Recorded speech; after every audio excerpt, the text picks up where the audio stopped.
海龟交易法是一套著名的系统化交易方法，最初由商品交易员 Richard Dennis 和 William Eckhart 在1983年创立，用以证明交易技巧可以通过一个简单的规则系统被教授给普通人，而不仅仅是依赖天生的交易才能。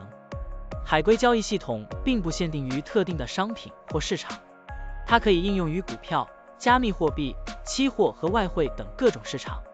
现在，我们就设定一些参数，让 Stocktiny AI 帮我们生成程序，对友邦保险 1299HK 进行回测计算。设定参数如下：头寸规模，使用每次加仓 20%。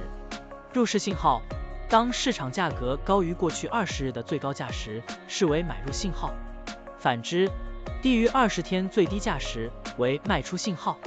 加仓策略，每当价格移动到1/2的20日均幅指标 ATR 时加仓一次。运行时间从2023年1月1日到2024年5月10日。交易手续费设定为 0.10%。好了，按照上面的设定，视频下方就是持仓的情况，蓝色为股票仓位，黄色为现金仓位。累计交易13次，期末持仓价值102148.48元，盈利 2.15%。相比持仓不动，多盈利 29.44%。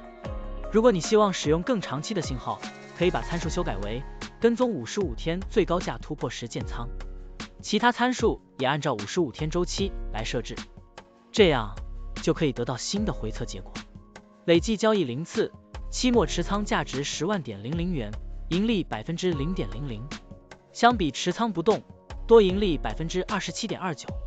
股票的波动特性不一样，盈利效果就不同，参数设定不同，盈利效果也会不同。怎样找到最优的组合呢？请评论区留言，让 Stocktiny AI 来帮助你。股票调优 AI， 利用 AI 技术赋能您的股票选择与操作。本站内容不构成对任何人的投资建议，您应当基于自己的独立判断做出决策。